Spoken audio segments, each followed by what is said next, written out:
ఇంత long trip లో మోసపోలేదేంట్రా అనుకున్నాను. ఆ పుణ్యకార్యం కూడా జరిగిపోయింది. హలో పీపుల్, అందరూ ఎలా ఉన్నారు? ఇది ట్రిప్ లో డే 5 ఇండోర్ లో ఉన్నాను. ఈ రోజు ఏమేమి వెలగబెట్టాను, ఎలా మోసపోయాను అన్న చూద్దాం పదండి. పొద్దున లేచి రెడీ అయ్యి నేను స్విగ్గీలో ఆర్డర్ పెట్టుకున్న ఇన్స్టెంట్ దోశ పిండితో దోసేసుకున్నాను. అన్నట్టు డ్రెస్ చాలా బాగుంది కదా, నాకు కూడా చాలా చాలా నచ్చింది. అందుకే వస్త్రం బై దేవా అనే ఇన్స్టాగ్రామ్ పేజ్ నుంచి తీసుకున్నాను. కమ్యూనిటీ పోస్ట్ చేస్తాను, చూసేయండి. ఇండోర్ లో బాలదూరి తిరుగుతున్నాం కాబట్టి మన ఫస్ట్ ప్లేస్ రాజ్బాడ్ ప్యాలెస్. ప్రస్తుతానికి దీని హిస్టరీ నాకు కూడా తెలియదు కాబట్టి రాజ్ కట్టాడు కాబట్టి రాజ్బాడ్ ప్యాలెస్. టికెట్లు, టైమింగ్లు, లైట్ షోలు మొత్తం అన్ని చూపించగా నోట్ చేసుకోండి. బయట నుంచి చూసాక బాగా ఎక్స్పెక్టేషన్స్ పెట్టుకున్న భయ్య, అందుకే లోపలికి వెళ్ళి చూసాక నాకు ఎక్కలేదు. ప్యాలెస్ అనగానే పెద్ద పెద్ద గోడలో కంచు కోటలో ఎక్స్పెక్ట్ చేశాను. లోపలికి వెళ్ళి చూస్తేనో కన్స్ట్రక్షన్ జరుగుతుంది. అందుకే నా ఎక్కువ టైం వేస్ట్ చేయొద్దని ఫోటోలు గట్రా పక్కన వాళ్ళతో తీసుకుని వచ్చేసి అక్కడ నుంచి బయటికి రాగానే 150కి 200కి టాప్లు అమ్ముతూ కనిపించింది ఆంటీ. కొనేసి అక్కడ నుంచి తలెత్తి చూస్తే అంత మార్కెట్ లా కనిపించింది. ఏంటా అని కనుక్కుంటే సరాఫా మార్కెట్ అన్నారు. సాయంత్రం రావాల్సిన దానికి పొద్దునే వచ్చారు. సరే అని స్వెటర్లు షాపింగ్ చేసి పానీపూరి తినడానికి ఆగా. 7 రకాల వాటర్ ఉన్నాయి, ప్లేట్కి 7 కదా, ఒక్కో దాంట్లో ఒక వాటర్ పోసి ఇచ్చేమన్నా. అన్న సీరియస్ గా తీసుకుని ఒక దాంట్లో పచ్చిమిర్చి వాటర్ పోసి ఇచ్చాడు. నరాలు ఉడికెత్తిపోయి చెవులో నుంచి పొగలు వచ్చేసి ఇక్కడ తాగుతాం. వేరు నారికి మళ్ళీ ఎండలో నడుచుకుంటూ వెళ్ళి ఎండలో మాడిపోయి ఎండ దెబ్బకి బ్యాగ్ లో షాల్ఫ్ ఉందన్న విషయం మర్చిపోయి స్కార్ఫ్ కొనుక్కున్నా. డబ్బులు బొక్క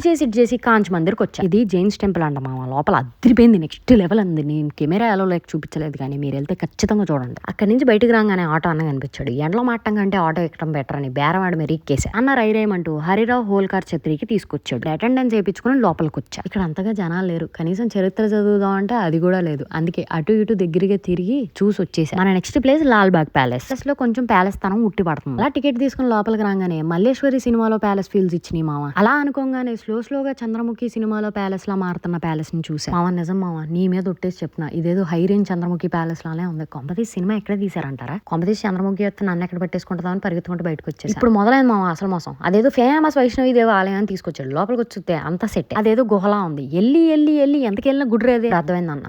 పోయా మోసం. అక్కడి నుంచి బయటకు వచ్చి అన్న అర్జెంట్ గా అన్నపూర్ణ దేవి టెంపుల్ కి తీసుకెళ్ళాను. మీరు నమ్మరు, హోల్ ఇండోర్ లోనే కాంచ్ మందిర్ తర్వాత నాకు బాగా నచ్చిన ప్లేస్ ఇది. పాలరాతితో కట్టడం, అబ్బా నా భూతో నా భవిష్యం. Must recommended, no doubt. ఇప్పటికి సాయంత్రం 5 అయ్యింది. అక్కడి నుంచి అన్న తీసుకొచ్చి కార్ పార్కింగ్ స్లాట్ లో దింపాడు. అక్కడి నుంచి కార్ తీసుకుని ఇంటికి వచ్చేటప్పటికి సాయంత్రం 6:30 అయింది. ఇప్పటికీ ఆకలితో అలవాటిస్తున్నాను నేను. చపాతీ చేసుకుని రాత్రి మిగిలిన కూర వేడి పెట్టుకుని పెరుగు వేస్ట్ చేయటం ఎందుకని పెరుగు చట్నీ చేసుకుని తినేసి పడుకు